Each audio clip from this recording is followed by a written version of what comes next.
दोस्तों नमस्कार, जय हिंद। ये अब तो बल्ले बल्ले है। 18 महीने का डीए की बात करेंगे और 8वें वेतन आयोग की बात जो है चर्चा होगा।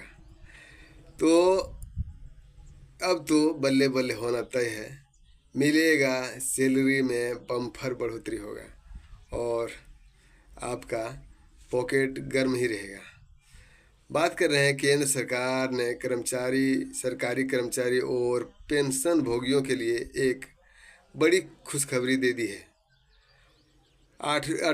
जो है कि एट्थ पे कमीशन को लेकर ताज़ा अपडेट सामने आया है, जिसके तहत कर्मचारियों को सैलरी और पेंशन में भारी बढ़ोतरी होने की उम्मीद है। जनवरी 2026 से लागू होने की संभावना है। साथ ही यह आयोग लाखों कर्मचारियों और पेंशनर्स के जीवन में नई आर्थिक उम्मीदें लेकर आएगा।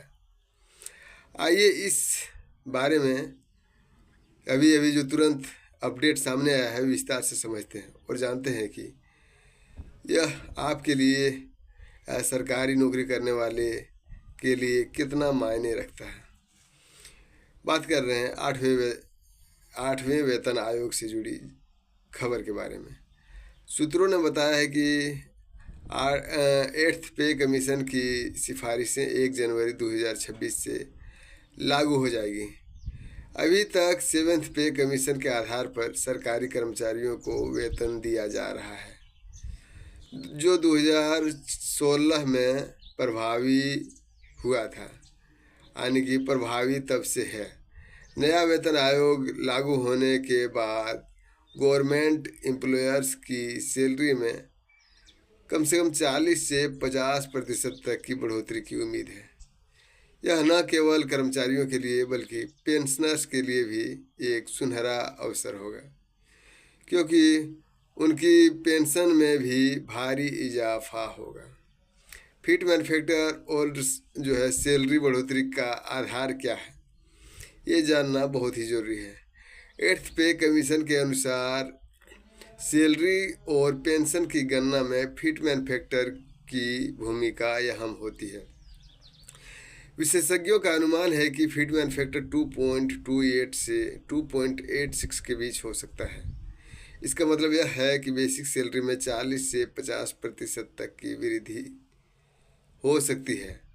उदाहरण के लिए, यदि आपकी बेसिक सैलरी 18,000 रुपये है तो यह बढ़कर 41,000 से 51,480 रुपये के बीच हो सकती है।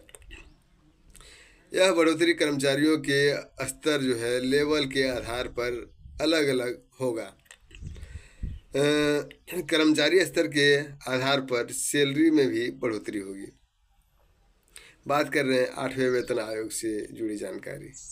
8वें वेतन लागू होने पर विभिन्न स्तरों के कर्मचारियों की सैलरी में भारी बदलाव देखने को मिलेगा। जैसे कि लेवल 1 में आता है चपरासी और अटेंडर्स जैसे कर्मचारी शामिल है।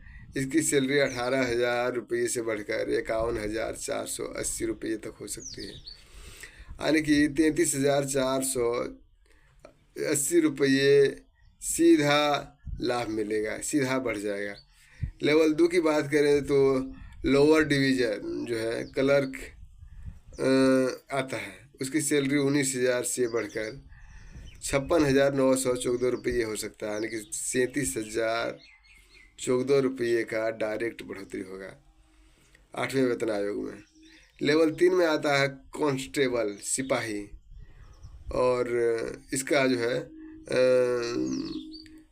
कांस्टेबल आता है, और कुशल कर्मचारी जो है वो भी आता है, जैसे हवलदार वगैरह हो गया। उसकी सैलरी 27,700 रुपये से बढ़कर 62,062 रुपये तक पहुंच सकता है, यानी कि 40,362 रुपये का सीधा इजाफा होगा। वहीं लेवल 4 में आता है ग्रेड डी स्टेनोग्राफर इत्यादि आता है, जिसका सैलरी 25,500 रुपये है। उससे बढ़कर सीधा 72,930 रुपया हो सकता है। जिससे उसका 47,430 रुपये का वृद्धि होगा।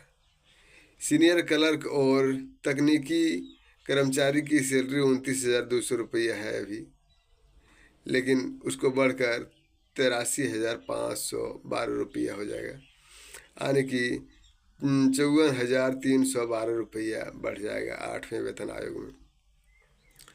वहीं पर 18 लेवल 18 की बात करें तो उसमें IAS IPS आता है।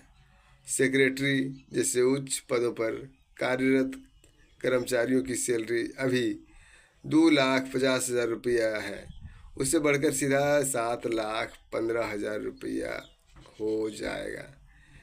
पेंशनर के लिए भी बड़ी राहत होगा। 8वें वेतन आयोग से करीब 49 लाख केंद्रीय कर्मचारी और 65 लाख पेंशन भोगियों के लिए सीधा लाभ मिलेगा। अगर फिट वन फैक्टर 2.86 होता है तो न्यूनतम पेंशन बढ़कर 25,740 रुपये प्रति माह हो सकता है। यह पेंशनर के लिए एक बड़ी राहत होगी क्योंकि उसकी आर्थिक स्थिति में सुधार होगा। कर्मचारी और पेंशनर के लिए इसका महत्व बहुत बड़ा है। 8वें वेतन आयोग का ऐलान सरकारी कर्मचारियों और पेंशनर भोगियों के लिए एक नई आशा के किरण लेकर आया है। यह न केवल उनकी आर्थिक स्थिति को मजबूत करेगा बल्कि उसके जीवन स्तर को भी बेहतर बनाएगा। विशेषज्ञों का मानना है कि यह कदम केंद्र सरकार की ओर से कर्मचारियों के कल्याण के लिए उठाया गया एक महत्वपूर्ण कदम है।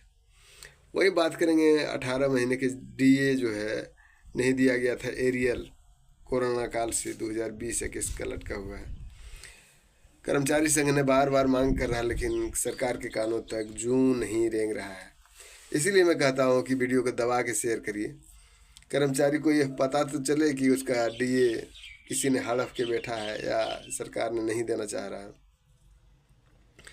तो 18 महीने का एरियर बकाया है जो कि कोरोना काल से लटका हुआ है।